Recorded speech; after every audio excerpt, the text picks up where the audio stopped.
So what I was saying is if I put it on my head, I feel like the ideas filter down to the brain. That's the way they did in the 60s with the chimpanzee testing.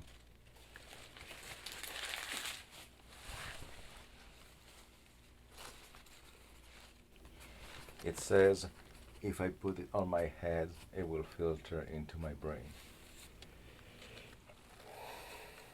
Right. MaJaMa. MaJaMa. MaJaMa. Hey, do you mind if I listen to my headphones? This Canadian news is on at 1:30. It's cool.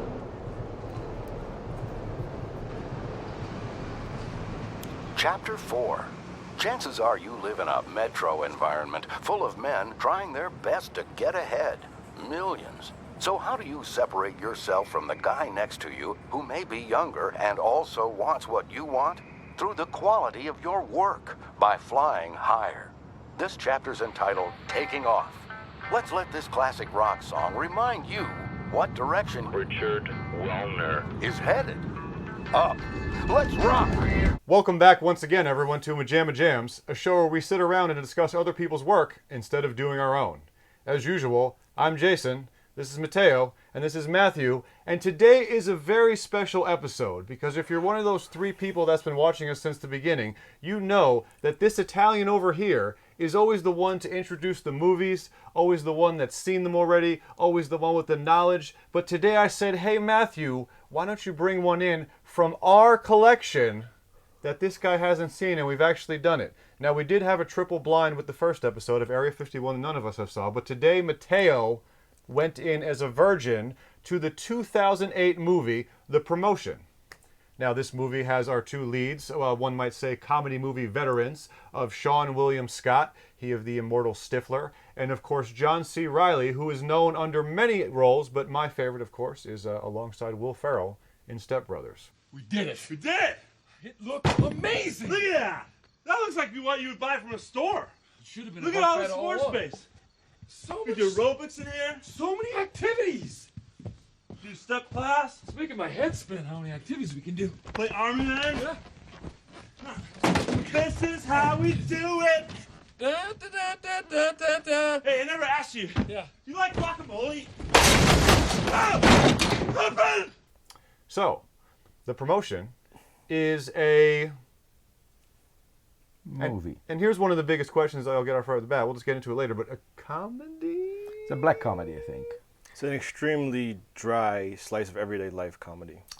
It's a movie I would describe as simply human. Yeah, I just feel like everything's getting to me. I know. But in The Promotion, two people, as the title may have tipped you off, are up for a promotion at a Donaldson's fictional supermarket in Chicago. Both are going for the same promotion. And Sean William Scott is told that he is a shoo-in until Mr. John C. Reilly's character comes down from the Northland of Canada and throws a monkey wrench into it, as both of them are now competing for the same job. As far as... Yeah. Okay. Yeah? Yep. Yeah. As far as plot synopsis goes, that's pretty much about it. It's pretty much compact, and then it's the little intricacies that happen. That's out of line. How come always, every single time, I take me 10 minutes to go through the synopsis, and this time you just blurt it out in 30 seconds? To be fair, I don't think there's too much more to it than they're both competing for it, and then we'll talk about all the little things that happen, but I think that, because they're a longer version, I mean... You could have at least talk slowly. Are you going to press charges? You could read the back of the DVD. It's true. I'm No, not... it's just too far. Let me try it again. This movie...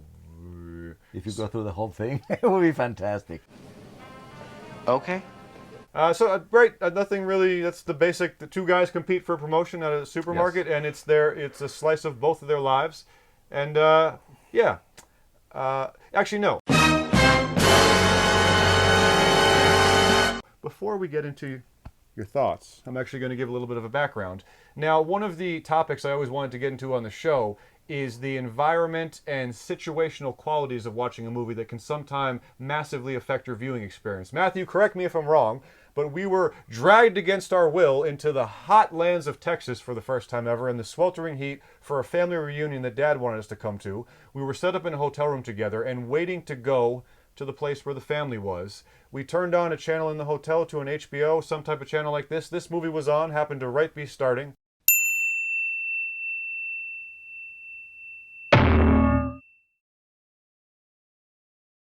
Happened to just be starting. And we were like, wow, what is this? We recognized the guys. We saw the supermarket environment, which was interesting because as lifelong 20-year pathetic losers stuck in a grocery store, we always wanted to write our own version of it, kind of like a Clerks-esque thing. So we're like, okay, supermarket movie. And we sat there and watched the whole thing, which I guess means we didn't have to get to the family reunion that quickly. I think we were just trying to avoid it. We were probably trying to avoid it is what it was. We were kind of charmed by it, enjoyed it. Again, I don't know if that was because we were in a hotel trying to kill time and it was that much better because of it. But it's like your last meal before you're executed.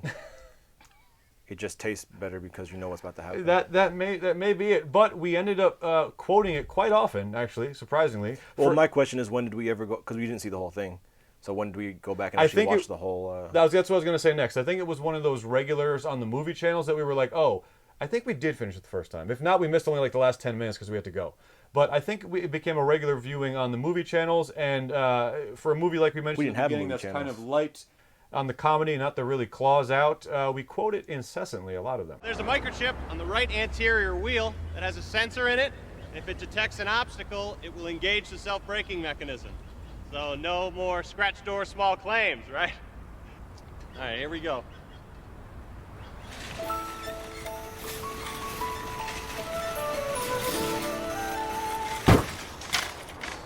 So that's a little bit of background to it, and then we actually don't remember when we bought this DVD. I don't Probably think because we do a lot of drugs. We didn't buy it? Did you steal it? No, I Did think you murder somebody to get it? Not that I remember. I'm pretty sure we saw it in like a $5 Blockbuster or something. And The said, what the hell? DVD is covered in blood, so that's a possibility. Yeah. It does seem like it's been picked, but it doesn't have any sort of the thicker, grainier plastic cover that Blockbuster would carry. Well, the point is that We have it. this little movie wormed its way into our hearts and into our DVD collection. And now... Against our will. Against our will, as all the best things in life happen. Yeah. So, shall we start by asking the opinion of the blind one? Matteo Molinari. Yes. Why don't you start to tell us what you thought about the promotion?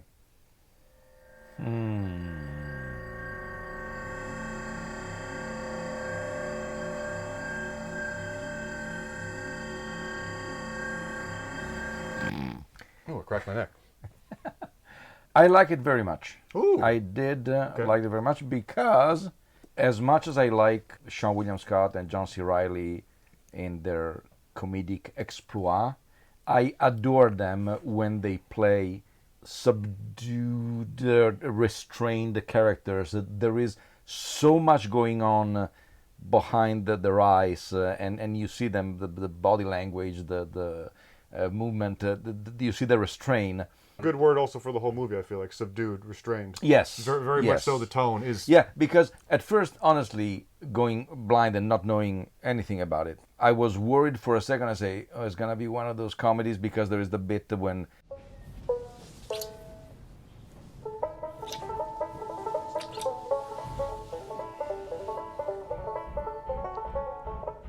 Hey, guy, can you just give us a break one night?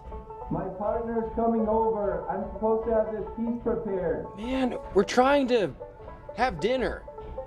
I thought you were making out all sweaty. Compromise.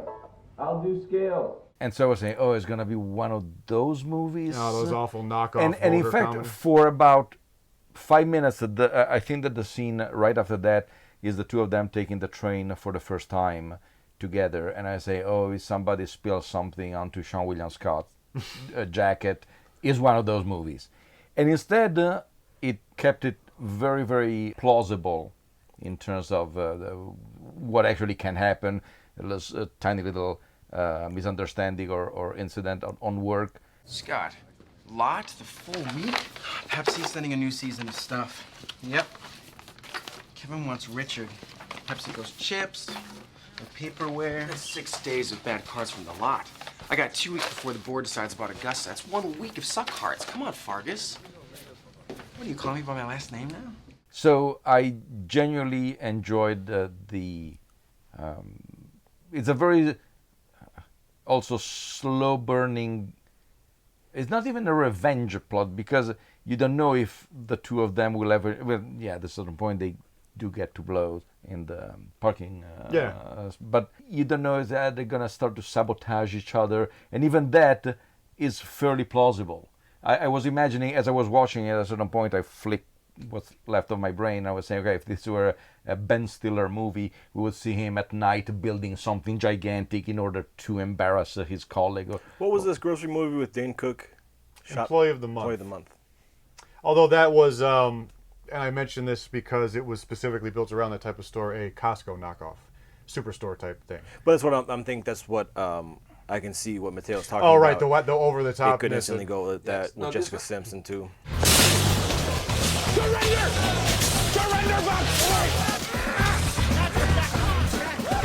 Come on, guys! Come on! Curveball! Old woman in need of assistance! Bunion pads, please!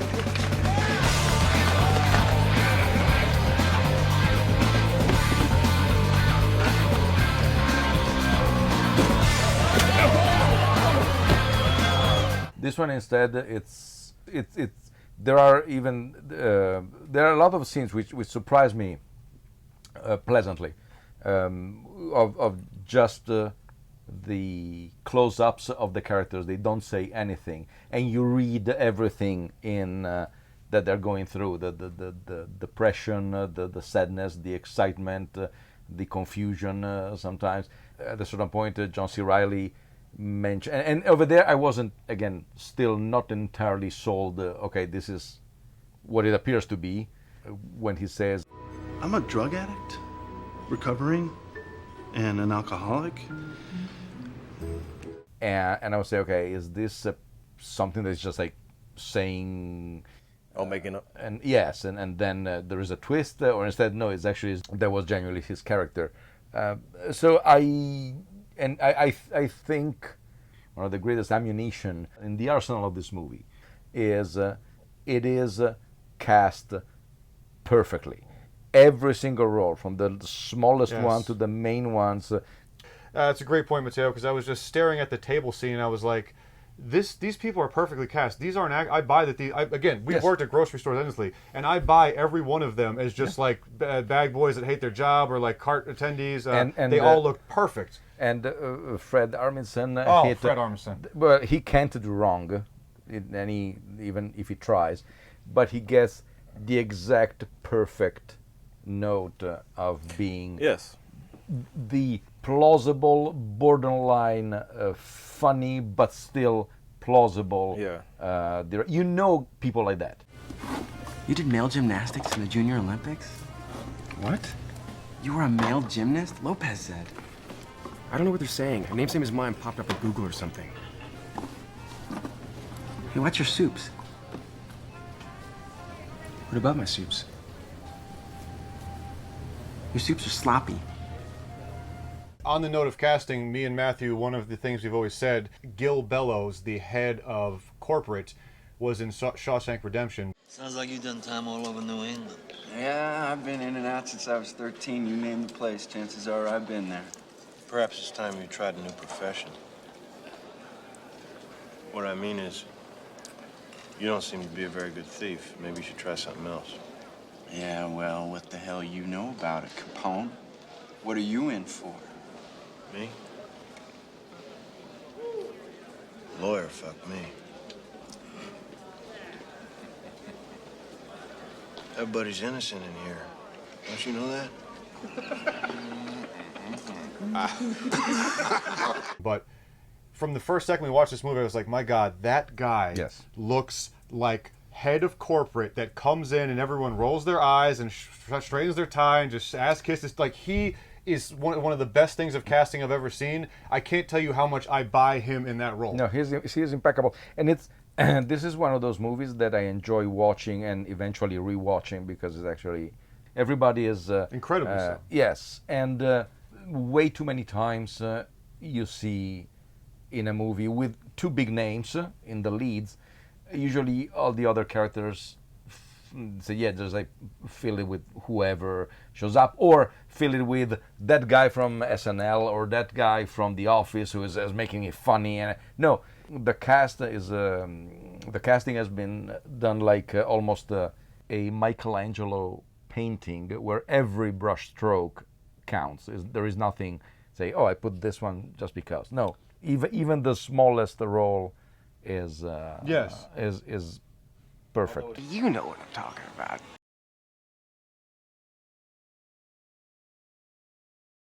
The fucking chip is fixed, and here we go, right towards my own private vehicle, because that's how much confidence I have in this. Remember, this could be your daughter.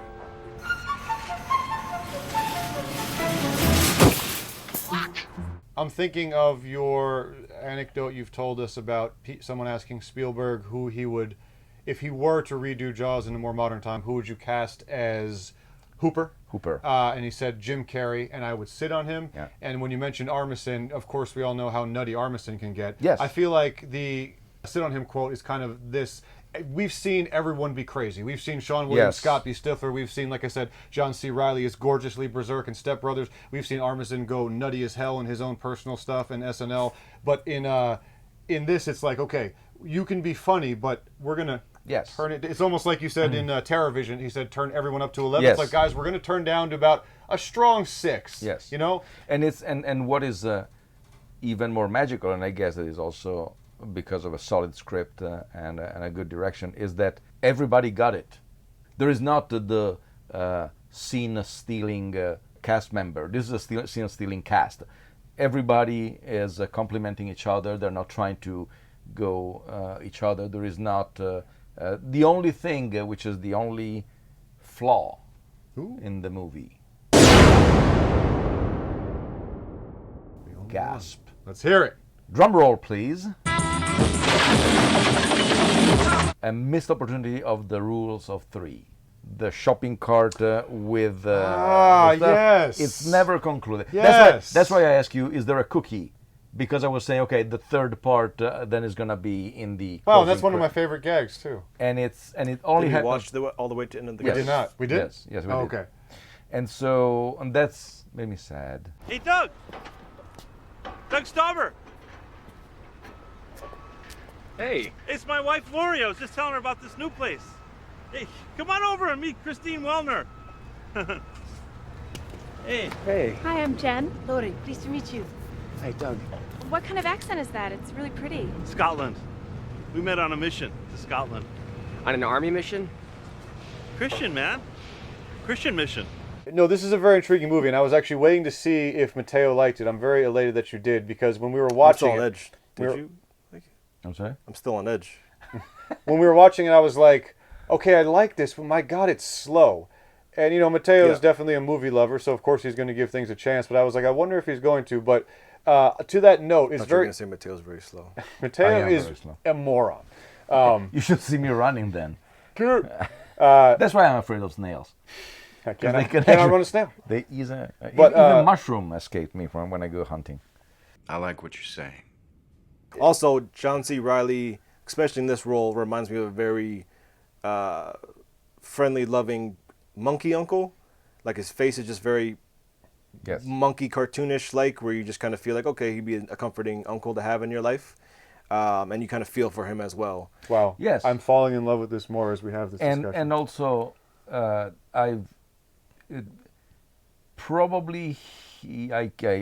may be completely wrong, but I think that I got aware of John C. Reilly with Boogie Nights. I love you. You love me. Going down the sugar tree. We'll go down the sugar tree and see lots of bees. Playing. But the bees won't sting because you love me. That's fucking great, man. Did you write that? Yeah, I write songs too. Wow. Of course, he showed, and once again, forgive me, it's not, it's a sheer ignorance on my part. I don't know if he had anything before.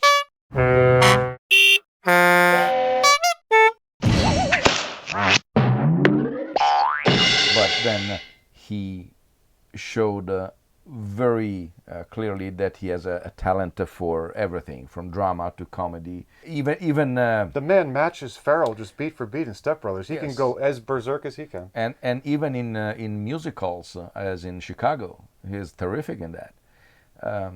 One of your favorite movies, right? Yes. Yeah. Okay, from the top. Well, a man's got a right to protect his home and his loved ones, right? Of course he has. Well, I come home from the garage and I see him climbing through the window. Uh-huh. With my wife, Roxy, laying there, sleeping like an angel. That true, Mrs. Hart? I'm telling you, it's the God's honest truth. My wife had nothing to do with it. She wouldn't hurt a worm, not even a worm. Also, John C. Reilly, I have immense respect when he starred in one of the scariest movies for me that is not involving slugs, but is Stan and Ollie.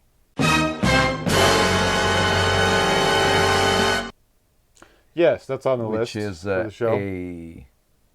The scary part is that the two protagonists know how to do one thing excellently, and then nobody lets them do it. Luckily, you have this show, which no one will ever watch, and therefore no one will ever have control over. Right, but that is terrifying to me. But he made not an impression of Oliver Hardy. He became Oliver Hardy, much like Jackie Coogan is. Steve Coogan. Steve Coogan. Jackie Coogan was the little. Oh, boy that he's from- with Coogan in that? I fucking love Coogan. Steve Coogan is Oh, fantastic. he plays Laurel? Yes, and once again, not for a second you say, "Oh, these are two actors who are mimicking Laurel." They become Laurel and Hardy. Pretty empty last night. Pretty empty. Could have invited the entire audience back to our hotel and there would have been plenty of room. Listen, we have to make sure Muffin doesn't come until these houses pick up. We don't want him getting cold feet about the movie. All right, I won't invite him until we get to London. All right. You got it? Yeah, I got it. Here. What time's our train? 8:05. What time's it now? Hold this.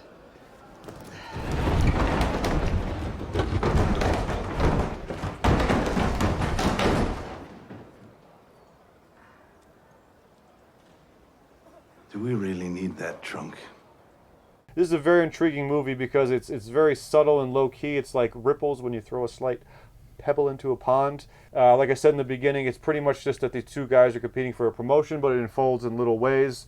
It's kind of like tit for tat. Like we start Yes. off with, we get 1 point against Sean William Scott, 1 point against Riley, and they kind of ping pong back and forth. And for a long while, it could go either way. And in fact, so much so that I was thinking, oh no, don't do this, because that would have made the movie crumble for me. On the last interview, there is John C. Reilly and another guy whom we've never seen before, I think, in the waiting room. Mm-hmm. And I was saying, oh, if the promotion goes to that guy, it's just like it would be a dirty trick to say, oh, that's my ace in the hole. And well, you haven't seen it so far. Here it is.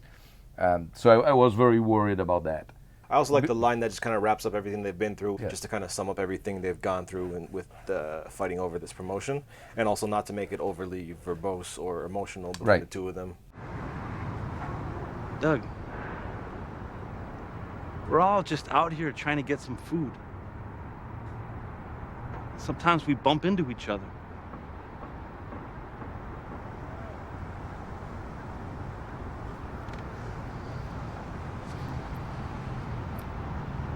Stay loose, Doug.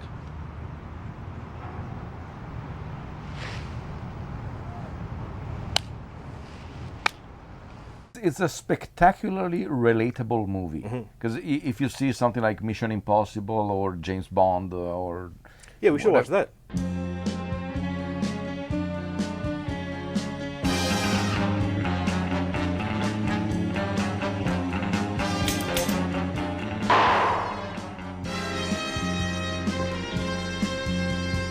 Yeah, you enjoy it for the spectacle, but you rarely say, "Oh, I know exactly how it is being hanging off of a plane or something."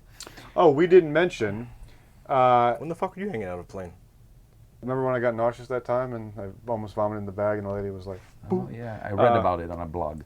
We did not mention a brief but always welcome appearance of Mr. Jason Bateman at the company retreat. Hey, leaders in quality foods, the Donaldson's difference? It's people. And all of you, here's the great news, are people. Now, concentration allows you to shut out distraction. Shutting out distraction, gang, allows you to accomplish your goals and achieve new heights. And it's very funny. I kind of want to circle back to, and you use the term black comedy, which was kind of weird because the cast is mostly white. Cheap joke. What is your problem? I really wanted to talk about, do you guys consider this a comedy? Because we have endless lines we quote damn near endlessly, me and you, and we had a couple LOLs, but it's not to make it unenjoyable, but it's very sparse, and even Bateman is a welcome presence, but we didn't really cackle through that scene. Situational awkwardness in comedy. This is, to a degree, is a tragic comedy. It's a genre where you have a mixture of things that go well, things that go bad, and most of the time everything is fairly plausible. So you don't have gigantic dramas, you don't have gigantic belly laughs. It's life. Would you consider it, I don't know if wrong is a word, but what would you guys think if I referred to, like, let's say you hadn't seen this and I was like, hey guys, here's a drama. Would you be like, no, it wasn't after you watched it? It could fall into that category, but I wouldn't put that at the forefront. I'm more. The more we talk about this, and me and you just kind of watched this. We loved it, but we didn't. Now that we have jams, we have this format to literally just dig into movies. I'm very intrigued because I'm like, it's I'm so excited we have this opportunity now. Probably. I love to hear you talk more. It's very intriguing. It's a very, like you said, it's a slow burn. It's almost like a sense of magic to it. Like very human, as we said. Yeah, I see it more like almost a black comedy, as in John C. Reilly is.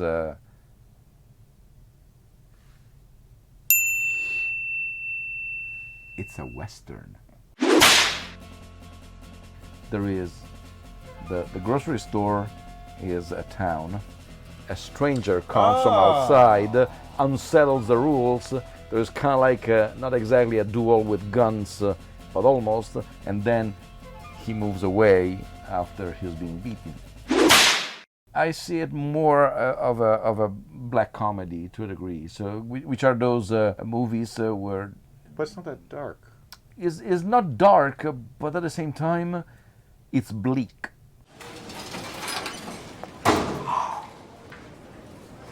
Pull the card back out.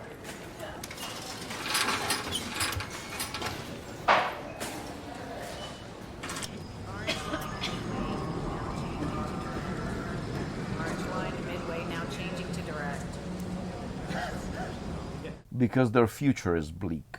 Every character is not. You get the sense that these people aren't going to do much besides be in a grocery store. Well, that's what I like. Can relate to that. That there's not the idea of like striving for necessarily a traditional dream. It's like this promotion would be the best thing that could happen to me almost. Yeah. So I kind of like that. It's not. I mean, you can look at that as something depressing, which I mean, yes, it very well can be. But that is just life. You're just trying to make it through as best as you can and take an opportunity to better your situation. And they're not, like I said, there's no other side hustle that they're trying to get this lifelong dream accomplished. It's just the fact that they're trying to move up and trying to help their families out, get a new house for them, get a more sustainable future. And I kind of like that because we're always the ones to be so cynical and hate our fucking jobs just because we don't want to work, period, regardless of what the job is. So it's kind of quaint in that sense. And this is also why I like it very much because is like, for instance, another movie that I enjoyed always, all of the time, is Office Space. Hello, Peter. What's happening? We have sort of a problem here. Yeah, you apparently didn't put one of the new cover sheets on your TPS reports. Oh, yeah. I'm sorry about that. I forgot. Yeah. You see, we're putting the cover sheets on all TPS reports now before they go out. Did you see the memo about this? But Office Space is more a caricature than a real. Yeah, and way more of a straight comedy. And way more comedy. Still kind of low key, but hilarious. Oh, yes. It has people talking through apartment walls. But it's true. That is about that. Also, another movie wonderfully cast. Yes. But that is where Office Space ends on a note that they say, okay, these people don't have anymore their job. Then I started working at the grocery, and, you know, that's been pretty okay. Because you can have a family, you know? And move up in administration, save a little money. You know what I'm talking about. Yeah. You know? So it's been good. So this guy from Quebec comes along. Now, you told me about that already. I did? Yeah. It feels like one of those nice little gems. Like, where did this come from? It seems from that period, and I guess that it is from that period, where there were those. I don't want to say anti-comedy because it's the wrong term, but movies like Danny in Real Life, maybe even Little Miss Sunshine. So those movies that you couldn't really say this is a something. That they're not. Just the title in the video store. Cause something. Cause. There. That's where that is. Yes. When video stores still exist, yes, there was a whole aisle just for the name. Cause something. So you would list this perhaps under a subgenre of, but you would definitely say this is a comedy. He just said the opposite of that. I think it's a tragic comedy or a black comedy. I'm saying a subgenre of, but definitely a comedy. Matthew. Sure. Are you all done? You could kind of group it with Apatow comedies, but I think Apatow comedies are so not. It's not a bad comparison. Not like vile humor, but blatant and gross out sometimes, where they feel more like, okay, this is a traditional comedy. Yes. Regardless if it's a lot of slice of life stuff with comedy sparsely placed throughout. For some of the films. I'm sorry? And what about the misspelled song, or potentially the misspelled song? I'm pretty sure it's misspelled. Your in the closing credits crawl, there is a song, and it says "your" as in you are, when it should be "your" as in possessive, your. So if you're a grammar Nazi, you'll laugh hysterically at that, as we like to. Or you cry a little bit. Because it took me forever to learn English, and I still screw it up. We were born here, man. We're terrible at it. Don't feel bad. You got that clam sauce? Yeah. You should ask Sylvia Rojas about her almeja sauce. Yeah, she makes it. Almeja? That means clam in Spanish. It also means something dirty. P-U-S-S-Y. The beggars say it all day. The dirty way. Yeah, okay, guys.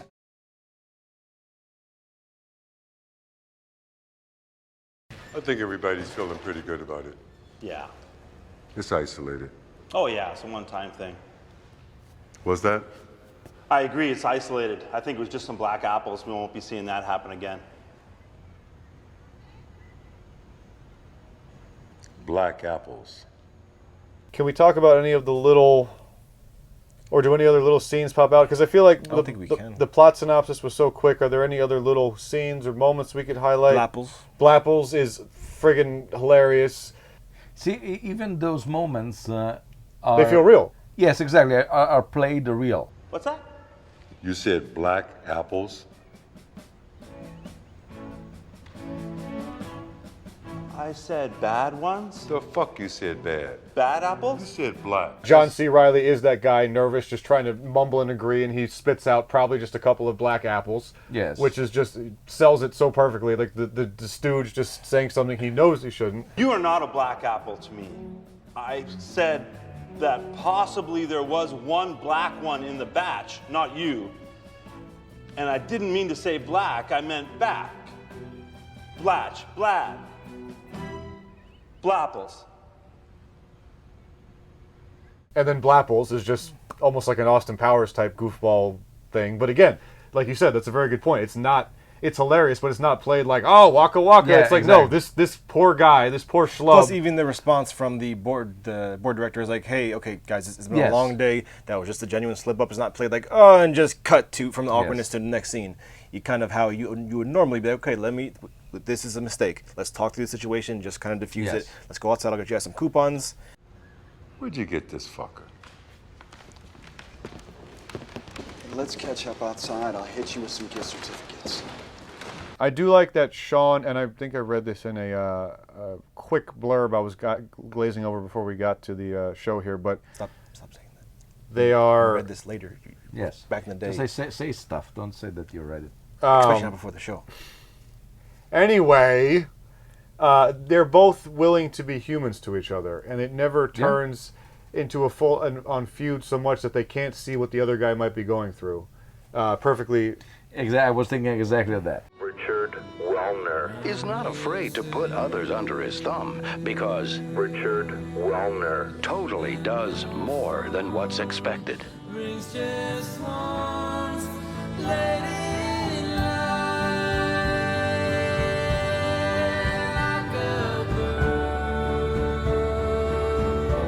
Both guys realize, hey, you're not an enemy. This is just life. I might have been pissed at you.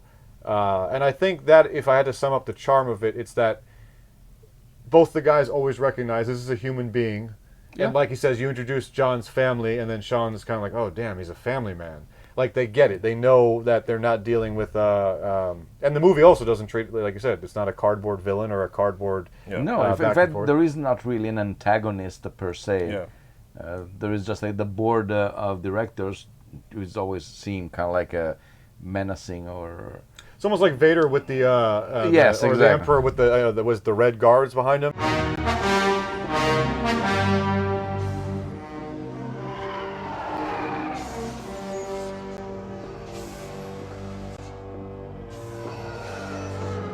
Because if you notice, I don't think anyone else besides Gil Bellows has much, or if any, lines. Maybe even none of them do. Right. They're kind of like Imperial Guards. Yeah, it's just like... but again... It's odd. I love it. I love that I said that. Okay, I bet you do. I love that I said that. You love everything that comes out of your mouth. I love that I said that. If I say that with a lower pitch, you love it even more? Yes. Okay, so let's go with lower pitch. They're kind of like Imperial Guards. And it's one of those movies that I'm pretty sure that everybody can appreciate it. It's not... what about my mom? Yeah. I don't see my it... dad might be bored. I think it's mainly for white people, though. It's... If you're black and watching this, let us know. Yeah.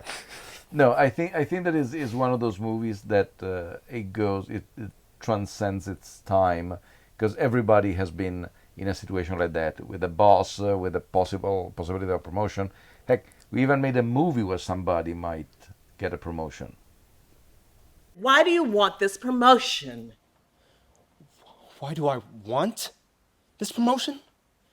Maybe because every single one of my 7 supervisors told me I was supposed to want this promotion? Okay. You know why I'm even in California right now? No idea. Because my dad thought I was supposed to go to a good school and supposed to get away from Jason. Well, I'm going to make you happy by not starting with you, and we're going to start with the guy who was the newbie to it. Mateo, you're going to start us off. What do you think of the promotion? I genuinely like it. As I told you, the disappointment was the rule of 3 for the cart. I agree. And I love that guy. I would, just because of that, I was balling that one to throw this one. I go with half. Wow.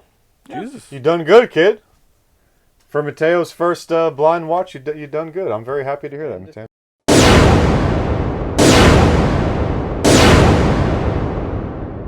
And if the garbage can was actually over there, that might have gone in. What do you mean? It is there. Can't you see it? Sorry, the paper was blocking it. Oh, yes. Talking about me ruining the magic. It's not that it's a magic trick with editing. It's right there. Well, now this is interesting. Sorry. Now, thank you. You should probably do all 3 just to make sure. Oh, yeah. Ow. now I feel kind of weird because when I was watching this, I was trying to, because again, I didn't have to do as intense of a watch because we've seen this, like 5 times before this at least, maybe more, strangely enough. So I was kind of analyzing in my head and I was like... Probably not in its entirety though. Fair. But I was analyzing as we watched it and I was like, what would I give this? I was kind of shooting for right down the middle, but as I discussed it with you guys... I was like, there is some sort of strange power to it. It really does have what you would hope a slice of life movie would have. I was going to go 2.5 of directly in the middle, but, and I feel weird because now Mateo loved it so much, but I'm going to go with 2. Although I don't even really know why. I guess just because, maybe because it's so slow that I know it might be at a bit of an acquired taste. It's not that way for me, and I do. But then don't vote based off somehow else someone might perceive. Well, it's funny because I'm talking this through while I'm doing it because. We can hear it. Yeah. Yes, your inner monologue is spilling out of your mouth. I thought that was the point of the show. I'm utterly useless unless that's happening. What do? You guys set this up. You edit it. I do nothing. I sit here. I'm useless. Okay. I'm going to change it because you guys are right. I should go with my personal feelings, and there's a lot of replayability. There's a lot of coziness that me and Matthew look for in this, and right from the bat, it hooked me the first time.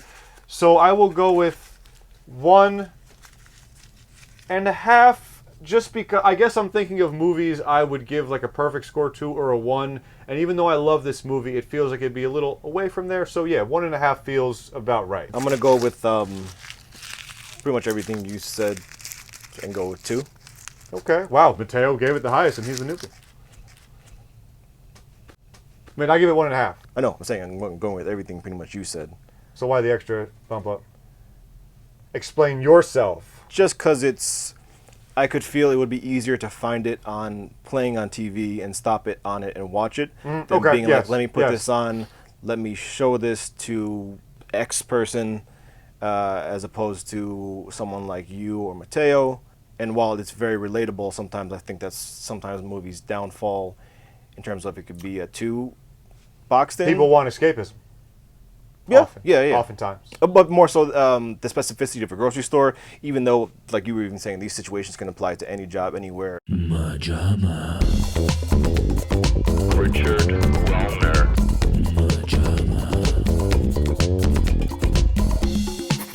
Mostly I look in movies escapism. I don't want to, that's why I don't watch reality TV. I don't want to escape from my reality to watch somebody else's reality.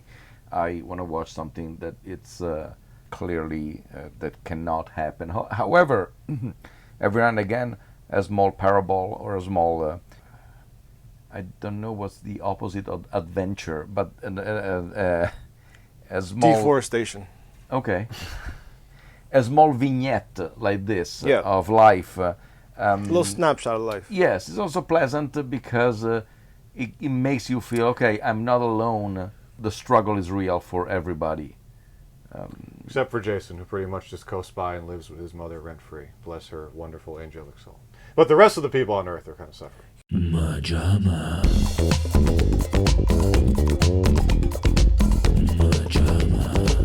And then you notice something. Yes. As we watch, which this is to me a really cool little factoid. We would have never picked this up, but what is that factoid, Mateo? You're very abusive and put people on the spot constantly. It's very uncomfortable and awkward to work with. Well, you know what, man? Maybe if you had a little more fucking life in you on this show instead of just staying there, because everyone comments about how you look like you don't want to be there. So I got to drag the two of you through this experience. I don't want to be here.